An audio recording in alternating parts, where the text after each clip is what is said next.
他出去工作恨不得一天20个电话，我有时候都我说不要打了，我说每天就这些事情，没有什么可说了，就打到后来就是视频电话就白眼瞪小眼，他说你没有话跟我讲，我说我们今天已经打了很多电话了，我说我们已经没有话可以讲了，他说你也太实在了吧，我说真的没有话讲了呀。你们现在他还会这样子打视频电话？会啊，然后硬找话跟你聊？对啊。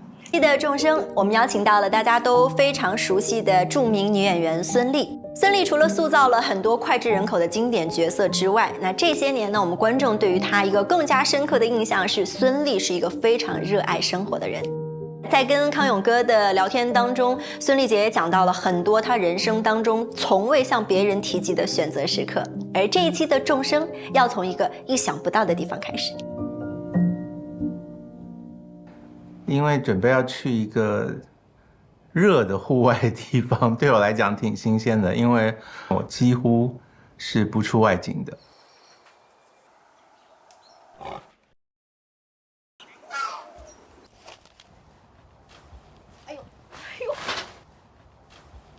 孙俪可以选择很多地方跟我见面，跟我聊天，她选择了菜园子。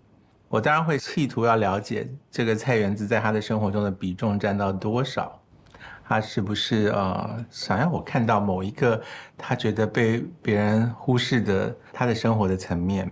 我一进来第一件事情就要蹲在这儿，然后可以闻对吧？对，真的很厉害，是不是？挺厉害的。这是留兰香薄荷。我在一个有可能有小虫跟我会大流汗的环境中做节目呢，很有可能会狼狈到不像一个具有威胁感的主持人。他也有机会看到我不在我掌控的，我什么都不懂的那个状态。你们种的跟市面上卖会味道不一样吗？可是这个是要拿去泡茶还干嘛吗？我根本看不懂它绿的跟紫的旁边这两个的关系是什么。这就是我们吃沙拉的那个生菜吗？对，非常干净，没有农药的。真的，这是甜菜头，非常充足的维他命 B， 很好的。薄荷对春天就很好，可以抒发肝气。我知道你这一派的，你就是说我们要吃原材料。对，我要看到食物的。对。那个感受是，我认为节目所需要的以外的东西。他有没有觉得这样的聊天是对他有刺激、有启发的？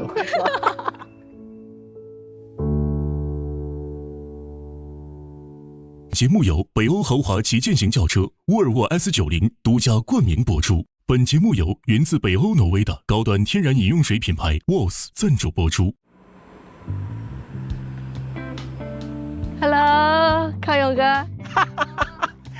嗨，亲爱的，好久不见。你把我带到哪里了？来玩。我是有朋友在种菜，可是我从来没有陪他们下过地。我就想说，哇，那么大的太阳，他们也乐在其中啊。我已经很久了，就自己喜欢种，很开心。开心是怎么样？是接触到土的开心，还是说看它从没有变成有？没有变成有，然后脚踏实地的感觉。这跟你小时候没关吧？小时候不是家里并不是做，不是，没有，完全没有。所以是新发现的乐趣。所以你是不是知道我很陌生这些事情，再带我来看一下？没有，不是。他们问我说，觉得上海哪里可以代表我？就是在那个地方可以，让你觉得像是我，所以我就推荐了这里。你是非常少数我认识的上海人会用菜园子代表自己的，你会不会过了这个热情？不会，我觉得这是会持续一辈子的。你知道一开始我很贪心，我说就这一个大盆，感觉很简单呀。对啊，我说你给我2个，我现在跟他讲，我只要1/4就够了，真的很累。我儿子女儿来这儿，我们一块儿种了之后，他说啊，妈妈，种菜太累了。他们原来就觉得好玩嘛，原来都是采摘，就没有种的过程。对，那你有趁机那个时刻就加2句，说你以后吃菜的时候就要知道有多辛苦，会讲这种话吗？我每次都控制自己，不要让自己成为这样的一个，就是目的性特别强的妈妈。但是我觉得他们能开头说一个“妈妈种菜好累啊”，是的，我们以后要珍惜。够了，就打到为止了。依照他热爱准备的个性，他有先去打点好了要给我吃什么菜啊，要让我看见什么东西。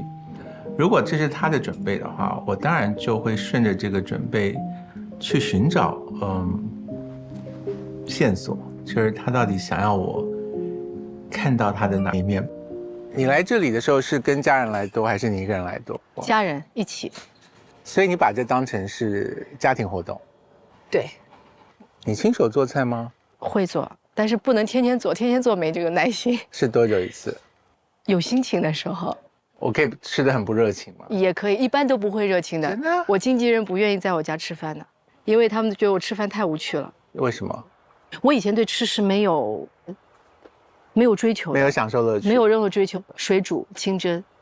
你家的家人们不能要求要吃味道重一点的东西吗？他们可以吃啊，我不管他们啊，但是我吃我自己的，他们吃他们的。因为自己身体会有感受，会告诉他，就是我吃这些干净的食物，我的身体给我的反应是什么。当我在吃一些调味品特别多的食物，就身体会告诉他。等一下，你虽然表现得很像不想干涉他们的样子，可是你会常常在旁边提醒关键的不同，对不对？我不用说，在他们昏昏欲睡的时候，我在边上蹦跶，你知道吗？精神特别好，他们知道哦，原来吃健康的东西是这样的。你心里面想的是说，你有一天会被我改变，我也没想要去改变他，也就让他知道你们是不一样的状态。对，我觉得你身上有很多偏向就是很严格执行任务的特质。我原来可能不会，但是我有了小孩，我发现我跟人沟通的方式都有很大的变化，比较勇敢了。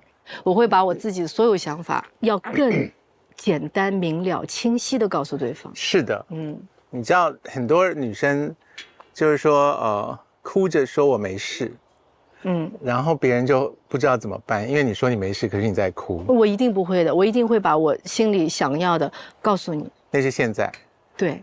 以前你干过哭着说没事的。对，然后我就说没事，然后真的别人当我没事，然后我转头一个人都没有，把自己气得要死。这种事情很多发生，但现在不太会。我觉得我比原来进步，因为我生了小孩之后，你总会想，这个小孩是你的，你肚子里掉出来的肉，他怎么会不懂你呢？他怎么会听不懂你在说的事实？他就是不懂。他不懂啊，这跟是不是你肚子里出来的没有关系。所以我发现。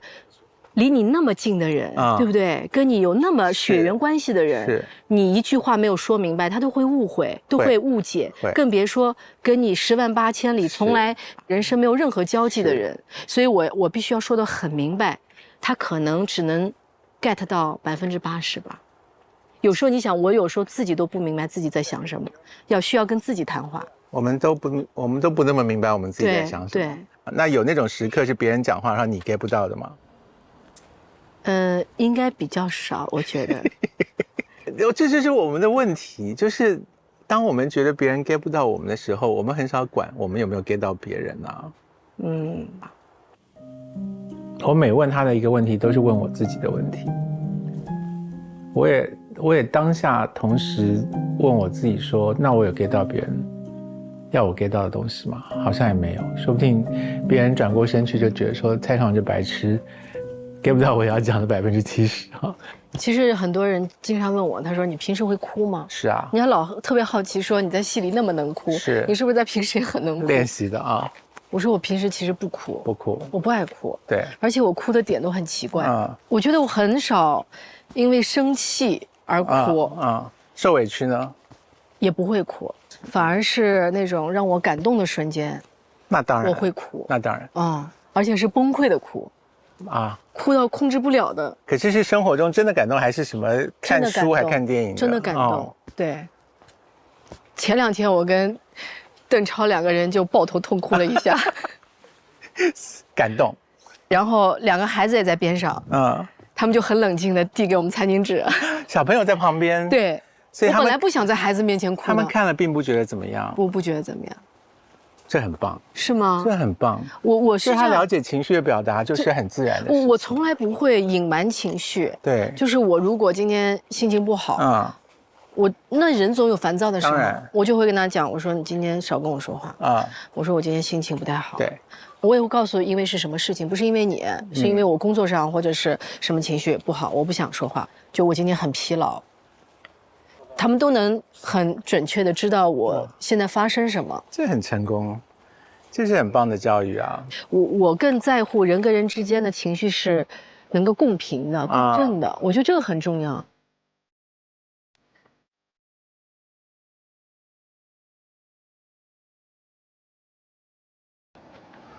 哇，这鸡汤，你吃鸡吗？我吃的，感谢。你是从小在上海长大，对，可是你的口味并不是我的口味上海菜的口味，很奇怪的。我喜欢吃酸菜炖粉条，哎，说了我就要咽口水。我还喜欢吃四川的鱼腥草，然后我还喜欢吃云南的虫子。就那种蚕蛹啊，那种竹虫，我就很喜欢。你可以叙述一下乐趣什么吗？我就觉得好吃呀，特别好吃。蚕蛹我觉得很好吃呀。是怎样的意思？是像我吃它的口感，就像吃那个上海的油爆虾一样那种感觉。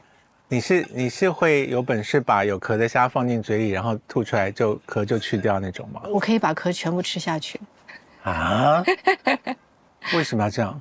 小壳还是补钙的呀。出于养生的立场吗？其实我也没那么养生。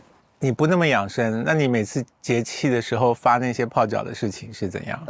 其实我觉得是这样的，就是因为我身体自己之前状况百出。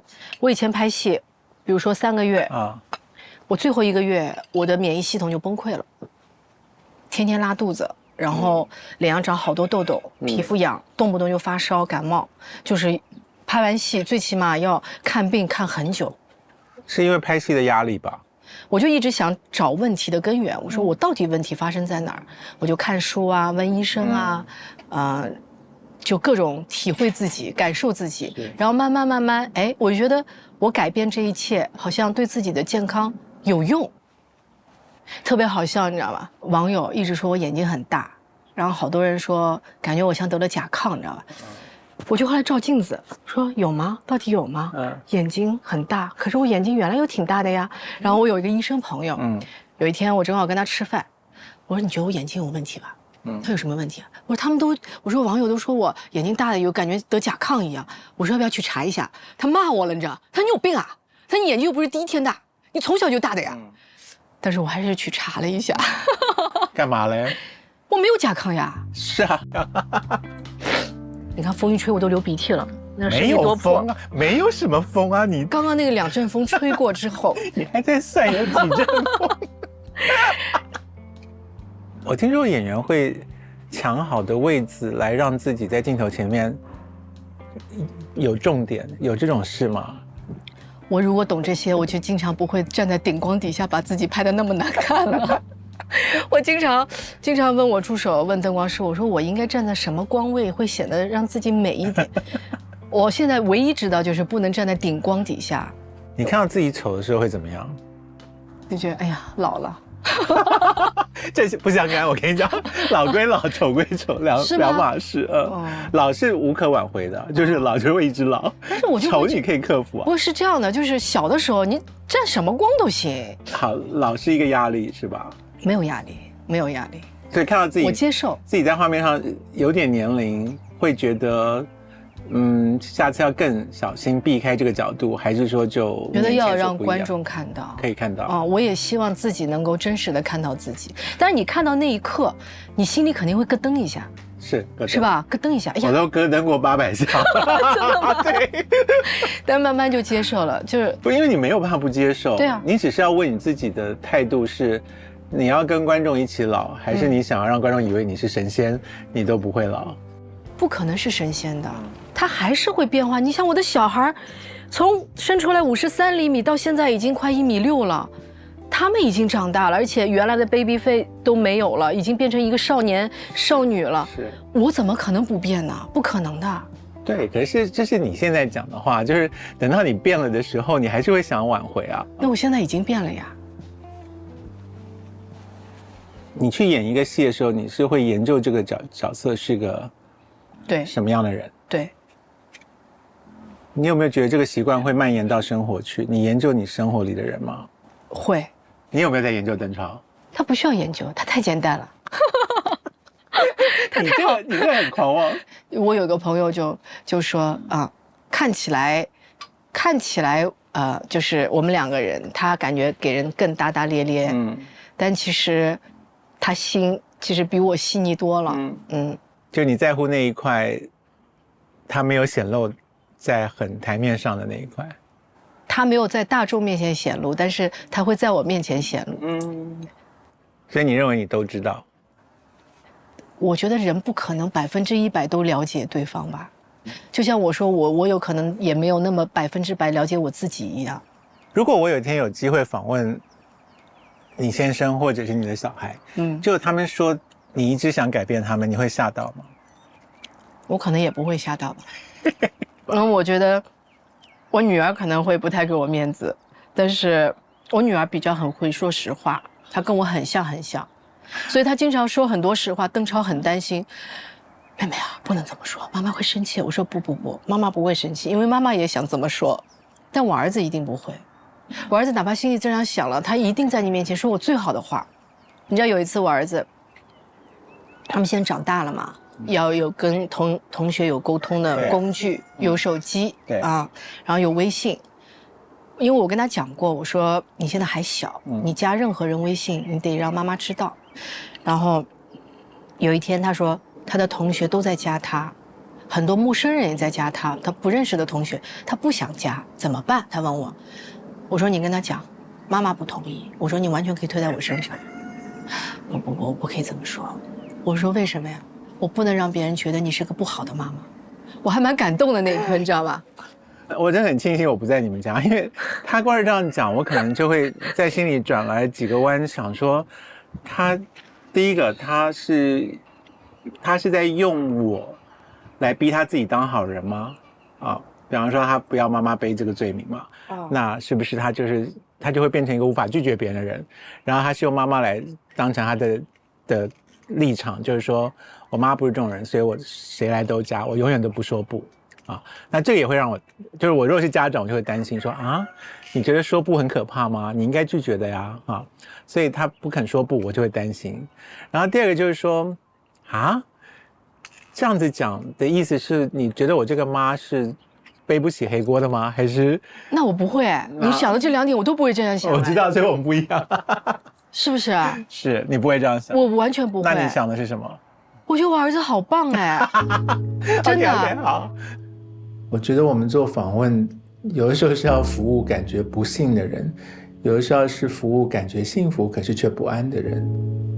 所以说实话，我觉得，跟孙俪聊的时候，反而是我真的问出了很多我觉得生活中值得怀疑的部分，然后我想要从他那边得到同样的怀疑或者笃定的答案。他对某些事情是笃定的，他对某些事情是同样怀疑的，那就够了。就我觉得他起码他想过这些事。你身边有女生说她们不做妈妈的吗？有啊，很多啊。是持续的这样想，还是一阵子这样想，后来就改变了？不想做妈妈的，然后就不做了，也没有什么改变，好像就不做就不做了。所以即使你决定做妈妈的时候，你让他们知道你有多喜悦，他们也没有被影响。没有，有愿望想要生孩子，他就一定会去生。如果没有愿望的话，他不会感受到你说那些快乐的。对，我虽然也喜欢小孩，但你让我做全职妈妈，我也不行。你想象过吗？全职妈妈的生活？我肯定不行。我知道我不行。因为什么？因为比如说我带孩子在家一段时间，我要出去自己玩半天，我需要有那么一个透气的空间。我会跟他们讲，我说我要出去跟朋友吃个饭，我要跟朋友出去逛个街。你有想过这件事？所谓的女性心中真正的自由是什么样子的？我觉得可以真正按照自己的方式去生活。不能说职业女性不好，或者是全职妈妈不好。只要适合你，真的是全身心接受的，而不是别人告诉你该怎么做。我觉得这就非常棒了。你从小到大有抵抗过别人告诉你怎么做吗？我觉得我从小都在抵抗。我知道我自己的底线在哪儿，而且我好像从小都还蛮有主见的。你最近有迷茫的时刻，觉得你不知道这件事的答案是什么吗？我最近让我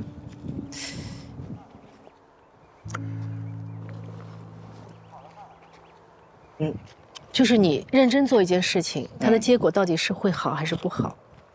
然后，那这个结果如果不是世俗意义上的认为的好，你没有得到那个好，那到底算成功还是失败？好了，你如果问我这个问题，你若是认真问我这个问题的话，我觉得第一个它是失败，然后第二个是我不觉得失败有什么问题。是的，我只能这样子。我也是。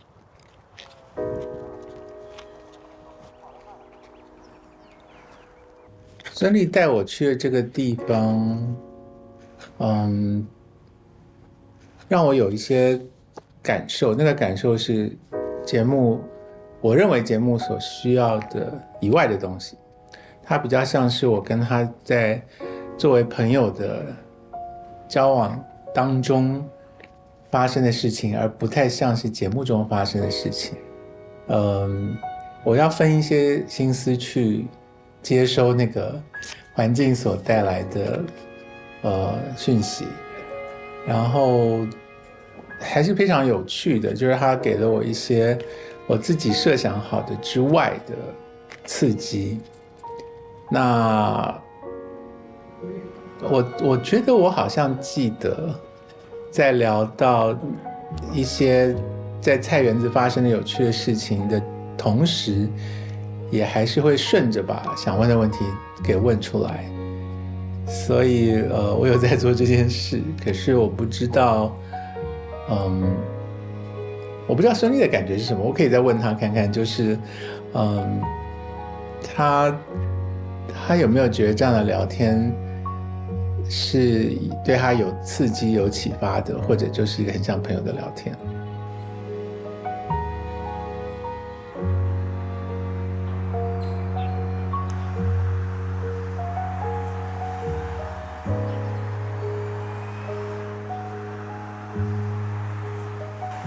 我在微博上看到一个事情很有趣，就是呢，他说如果你很用力的活在当下，恐怕也只是把当下当成了是一个有用的东西而已。你有传说中那个本子是写满了你的时间表的？对，有。然后你时间排得挺充实的。很充实。对。你以为我们在把时间做最好的利用，可是其实我们的生命就是这些时间。所以当一个人说那我不要再做很久的计划，我要活在当下，我要把当下好好的用出一个道理来说，他还是在用这个时间。我以前是一个计划性特别强的人，而且如果做了计划没有做到，没有做完，对，我会恨自己，我会难受。但是我觉得过去这3年对我改变非常非常大。我突然发现我根本就控制不了任何事情。就是之前还会有一种假象，对，觉得自己可以掌控很多事情，我可以把握很多事情，是，只要我去想，我就能做。是。后来发现根本不是这样的。有了这样的体悟之后，会带来怎样的生活态度？我觉得我更放松了，更放开了。就像你说，我的笔记本上可能写了各种行程，我要做那个做那个。那如果我上个礼拜过完了，我突然发现我全部做完了，我觉得我很棒。如果没有做完，我也不会批评自己。你现在回头看《甄嬛传》，你有觉得那个是你人生的转捩吗？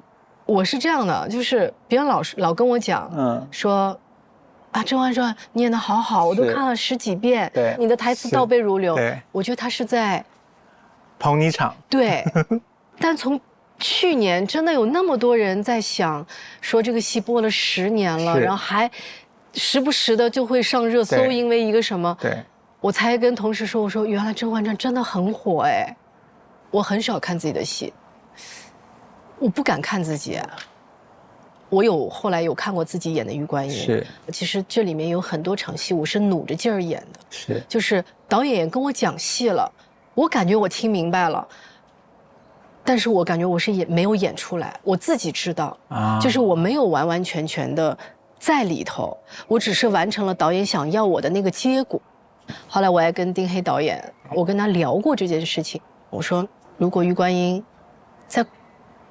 我再稍微成熟一点的时候再去演，我觉得我会演得更好。后来导演说你不能这么想，他说那时候你的感受是独一无二的。我觉得他那句话一下点醒了我。我自己对戏剧的态度，我觉得是老天爷成全的结果啊，就是这个老天爷成全包括所有人的成全。我看好多电影呢，我都觉得如果不是在那个天时地利人和之下，第一个拍不出那个电影，第二个拍好了以后不会被那样子看。所以任何一部电影史上的经典放在不对的年份都未必能够得到那样的认可跟地位。所以孙俪的很多成功的戏，我觉得她自己一定也明白，那就是大家一起成全出来的结果。我觉得任何事情它存在，它发生的时间总有它的原因的。你跟他相遇的时刻决定了你们会有什么样的化学作用。对，你跟人也一样，跟作品也一样。对，就像很多人老问我，他说哎，好像觉得我很会把握机会啊，很努力啊。但是我每次都跟小朋友都会说一件事情，包括我做采访我也会说，但那件事情对我触动真的非常非常大。我直到现在我想想那个细节，我都会自己冒冷汗。就是我在当兵的时候参加一个汇演，我是跳主演，我就很开心。那个舞蹈我是领舞，我得到这个角色之后，我就放松了，就是不再努力了，我就觉得那是我的，就是觉得有种骄傲在了。后来2个礼拜以后，领导审查，哇，说我跳得太烂，就当下就说想把我换了。我一下我就惊了。后来找我谈话说再给我一次机会，给你1个礼拜，我下礼拜再来看一次，如果你跳成这样的话，就把我换了。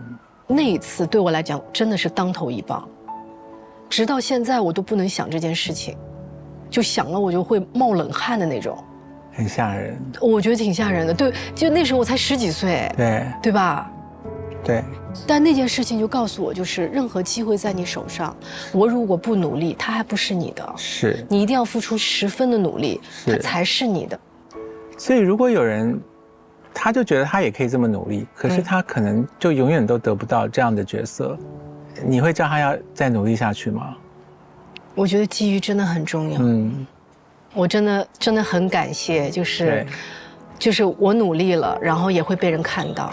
所以如果你家里面现在有你真正很关切的晚辈或者是小朋友们来问你说，他就很想做这件事情，然后他也会很努力，你说不出口说，如果你没有机遇，你就得不到这些啊。但一定他自己去体悟，说哦，我不要再干了，可能影响了他的家庭了，或影响他真正的收入了、工作了，一定要自己心甘情愿地认识到这件事情，他才可能会说我继续还是放手。其实你说机遇很重要，他也会认为说，那我就会有那个机遇啊。那等待啊，是如果你有这个耐心，就等待，你可能就会开花结果了。然后你也相信那些说他等到了40岁、50岁才机遇才来的故事吗？会发生吧？我觉得性格决定命运，真的。你是很认同梦想这件事情的。我觉得一定要有梦想。哇哦！我觉得最可笑的是，我跟邓超到现在我们2个人还会聊梦想。所以你们聊梦想的态度是充满向往的。对。工作上的、生活上的，我们梦想其实也很简单，比如说拍完戏，我们说好要去哪里旅游，这就是梦想啊。我们会因为这3个月过完之后，我们要去旅游，我们要做计划，然后去哪里，就会很快乐。我自己这么多年跟朋友相处的经验呢，我认为朋友们啊，对我们的作品其实没有很在意，就是这是非常古怪的部分。我最好的朋友，有些人甚至中文很差，所以他完全不明白我在干嘛。我写的书他也看不明白，我做节目他也不知道好玩在哪里。可是他认定我这个人是他想要做朋友的人，这是很奇妙的，就等于我在别人眼中做出了一点成果的东西，在他眼中是根本不在的东西。那我的朋友当中，如果有人是从事演艺工作的话，我几乎也都是这个状态，就是我不会有压力，说他们每推出一张新的专辑我就要听，或者是他们的每场演唱会我都要去，每个戏我都要看。我觉得他们也很渴望认得一些人是没在管他们的作品的。邓超去忙导演的时候，你会放宽标准吗？就是他可以表现比较生活混乱。你指的混乱是什么？就比较忙不过来，然后可能没有力气照顾你的心情啊，或者疏于。我觉得我们俩是反的。哦，真的啊？哦，他出去工作恨不得一天20个电话，我有时候都我说不要打了，我说每天就这些事情，没有什么可说了，就打到后来就是视频电话就白眼瞪小眼，他说你没有话跟我讲，我说我们今天已经打了很多电话了，我说我们已经没有话可以讲了，他说你也太实在了吧，我说真的没有话讲了呀。你们现在他还会这样子打视频电话？会啊，然后硬找话跟你聊？对啊。哦，这很感人吧？对，就是很感人。金老师说你要非常珍惜你这个老公，他很少男人会这样表达的。我才意识到，原来在我身边是个宝呀。就我如果出去拍戏啊，家里如果没有事情找我，我是不会给他们拨电话的。所以他会受伤吗？他会觉得说怎么你可以把他搁下这么久？他肯定那么多年他也习惯了，我觉得。OK， 你不会有那种被冷落的感觉？我属于可以自嗨型的那种，自己让自己快乐的那种。OK， 他可以看你的笔记本。看呀，可以看，上面会写我的 schedule， 然后还有孩子的，还有他的，我都会写，我就知道每天时间怎么分配。那他手机上的行事历你可以看？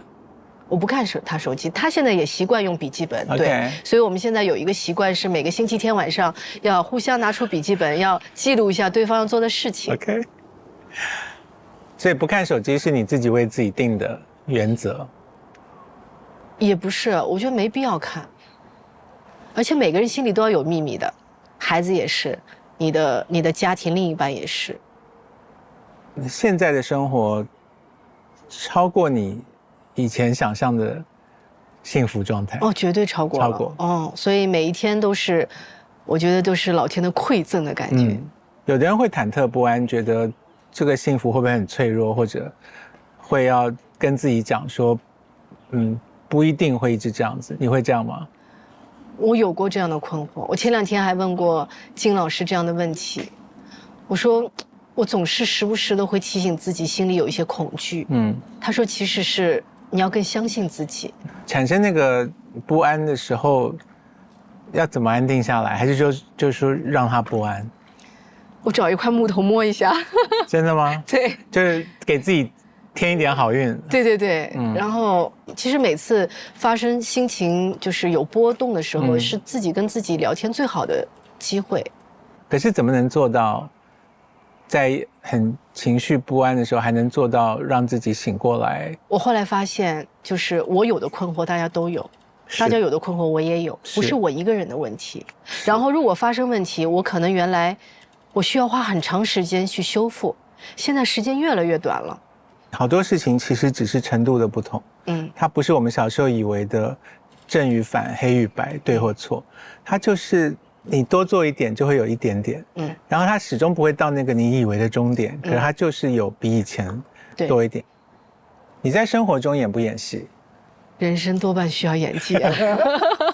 我同意啊，我觉得不是演员的人也演了很多啊。我想一个好好上班的人也在办公室也要演不少戏吧。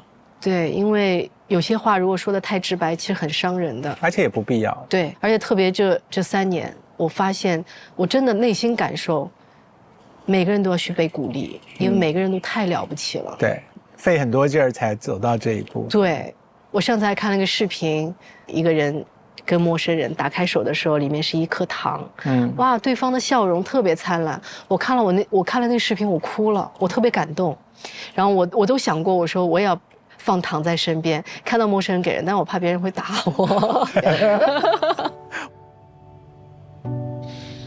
我好奇那个部分，因为我不是一个很家庭的人，所以我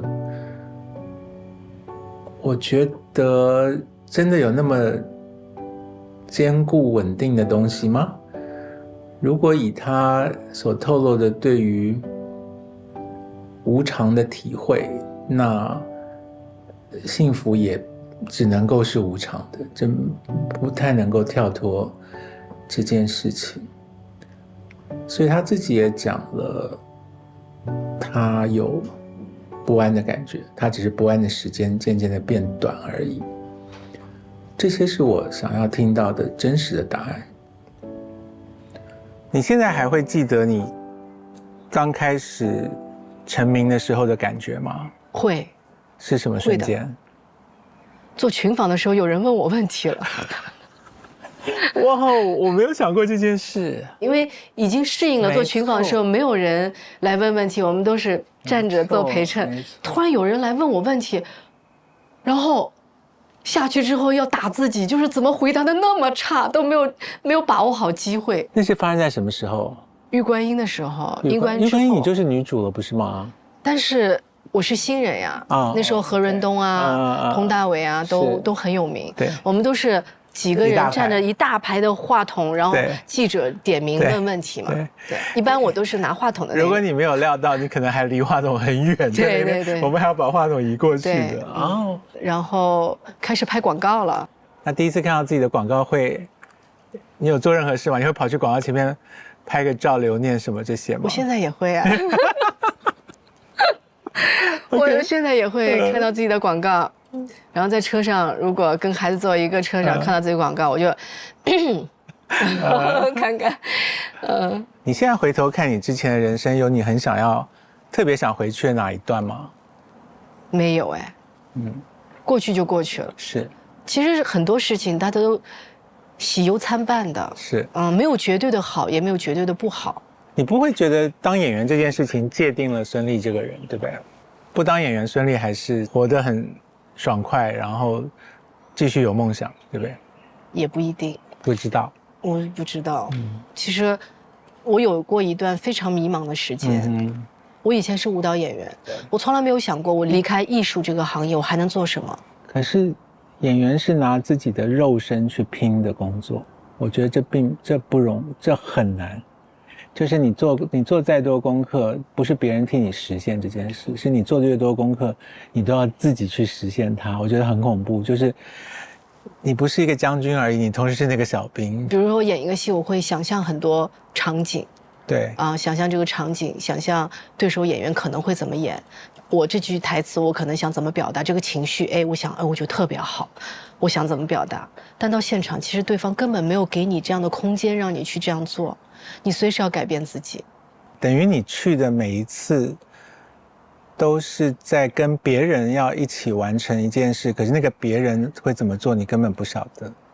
你不能想到我想怎么样，你要跟着我。对，这都互相的。我觉得我们的时代已经让好多人都认为娱乐的内容是自动产生的，所以呢，我已经太久没有想过人是用自己的肉身去做这件事。前2天我去我女儿一个拉丁舞的一个比赛现场，那天我看到一个歌手，他们是现场乐队伴奏，那么小的舞台，他在那特别嗨的唱。我那个大叔真的给我很大能量，我一直在拍他，他看我拍他，他一下还嗨了，一直在我镜头前在那儿演，你知道吗？他们比赛比了3个小时，他就唱了3个小时，英文歌、中文歌来回，一会儿唱完还吹号什么的，乐在其中，非常棒。他非常享受他的舞台。我回去还跟邓超讲，我拍了视频，我给他看，我说他多享受啊！我说我们有时候就是可能站在大舞台上太多次了，你有时候都会麻木了，你就会觉得好像是理所应当的感觉，那舞台不够大，你都不想去的感觉。其实不是这样，你当真爱艺术这件事情的时候，多大的舞台你都要去享受。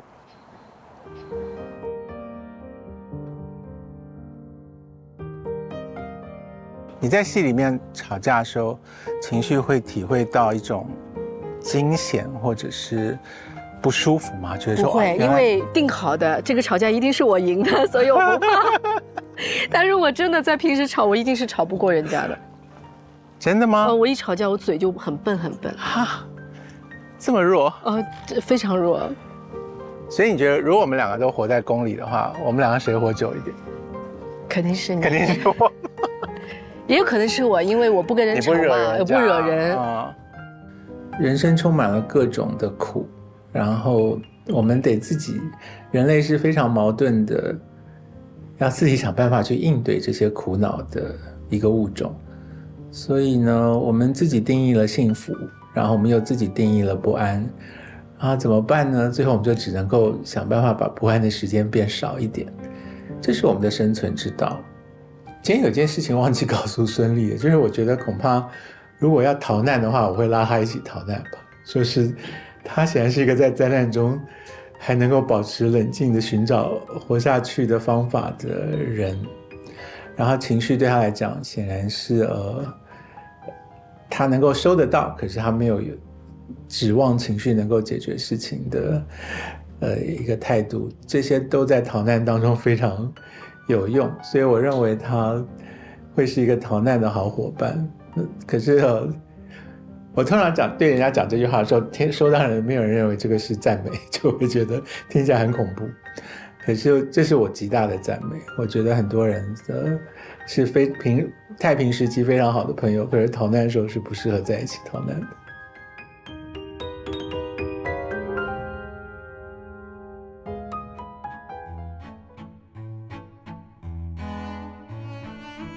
更多节目精彩内容尽在新浪娱乐、新浪综艺、上知乎搜众生和知乎岛主一起热聊节目话题。比方说，兄弟们在喝酒，然后你知道那个既要熬夜也伤身，你能够忍住，你就说我去睡觉了，就算了。你说谁喝酒？你说邓超吗？就是我说喝酒可以，但是不要影响我睡觉就行。不要吵。对，不能吵。安静的喝酒。不，有时候你知道喝醉的人，比如说喝多的人，他有时候会半夜把你吵醒，闹你。我说就不要说话，不要这样子。对，这哪做得到？人家喝多了就失控啊！做得到。什么？他就安静的上床睡觉，就不能来打扰人。你喝你的，你开心你的，我开心我的。那打扰了会怎么样？有什么后果？那我就生气了呀。你生气会怎样？我生气又不理人了呀，我就自己出去购物来。我也不觉得很可怕，是吗？你就出去购物啊！我同事们都很怕我不说话的。我生气也不说话呀。是吗？就是我最高级别的生气就是没话了。那你就不说话，然后他们就各自去做各自的事。他们很怕我不说话的。真的假的？真的。我如果这件事情我能够说出来都不是事儿，但是如果我这件事情我不说话了，那是问题相当严重。你开车的时候常常飙脏话吗？不，我用我的车技来征服它。你我开车可以的，我开车可以的。你真的很厉害耶。